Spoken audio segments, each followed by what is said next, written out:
सप्तऋषियों ने किस प्रकार माता पार्वती जी की परीक्षा ली, शिवजी ने भी किस प्रकार माता पार्वती जी की परीक्षा ली। वृद्ध ब्राह्मण ने क्यों शिवजी की निंदा की। आखिरकार ग्रह नक्षत्रों की पूजा न करने पर कौन सी अनहोनी हो सकती है। धर्म क्यों सतयुग में बलवान और कलयुग में क्षीण होता है। शिवजी के विवाह में मंडप की रचना किसने की। नमस्कार, हमारे प्यारे से छोटे से यूट्यूब फैमिली में आप सबका स्वागत है।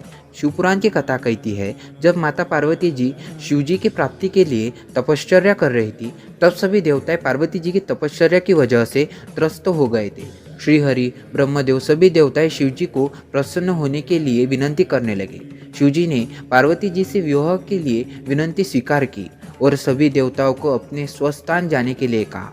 उसके बाद उन्होंने सप्तऋषियों का आह्वान कर कहने लगे कि आप सभी पार्वती जी की परीक्षा लेने जाओ, ताकि उनका शिव प्राप्ति का निश्चय कितना दृढ़ है देख सके। सप्तऋषि वहां पे पहुंचे। पार्वती जी से पूछा, ये तब किस लिए कर रहे हो आप, क्या प्राप्त करने के लिए कर रहे हो। तब माता कहने लगी, ये तब मुझे नारद जी ने शिव प्राप्ति के लिए करने के लिए कहा है। यह सुन सप्तऋषियों ने नारद जी की बहुत निंदा की, लेकिन माता अटल थी और वो कहने लगी कि नारद जी मेरे गुरु है, उनके वचन पर मुझे पूर्ण विश्वास है, शिवजी मुझे अवश्य ही स्वीकार करेंगे। सप्तऋषियों ने ली हुई परीक्षा में माता सफल हो गए। सप्तऋषियों ने ये सभी वृत्तांत शिवजी को बताया।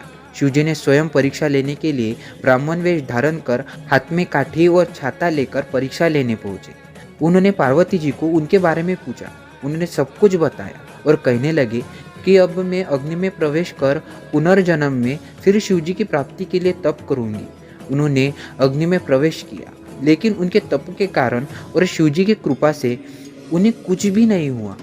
कुछ समय बीत जाने के बाद ब्राह्मण रूप धारण किए हुए शिवजी ने खुद की बहुत निंदा की और उन्होंने खुद की और पार्वती जी के रूप में खुद को बहुत भयंकर बताया। ये सब सुनकर भी पार्वती जी का निर्णय डगमगाया नहीं। फिर आखिर में शिवजी प्रसन्न हुए। खुद के वास्तविक रूप में प्रकट हो शिवजी ने वरदान दिया। शिवजी को पार्वती जी कहने लगी कि मेरे घर आकर आप मेरी मंगनी करें।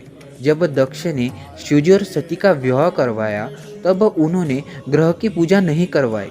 उस वजह से कुछ दोष रह गए थे। इस वजह से माता सती ने अग्निकुंड में छलांग लगाई। इस वजह से ग्रहों की पूजा शास्त्र के अनुसार कर विवाह संपन्न होना चाहिए। यह सब कहने के बाद माता अपने घर गई, सभी वृत्तांत बताया। शिवजी ने मंगनी करने के लिए सप्तऋषियों को भेजा। सप्तऋषियों ने मंगनी करते समय अरण्य राजा की कथा सुनाई।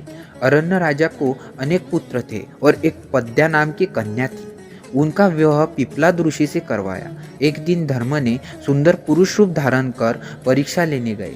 कहने लगे कि आप मुझे से विवाह कर लो। कलाई पकड़ने आगे ही बढ़े थे तो पद्या ने शाप दिया कि तुम सतयुग में बलाढ्य और कलयुग में क्षीण होते जाओगे। ये सब बताने के बाद हिमालय विवाह के लिए राजी हुए। विवाह मंडप तैयार करने के लिए विश्वकर्मा को बुलाया गया।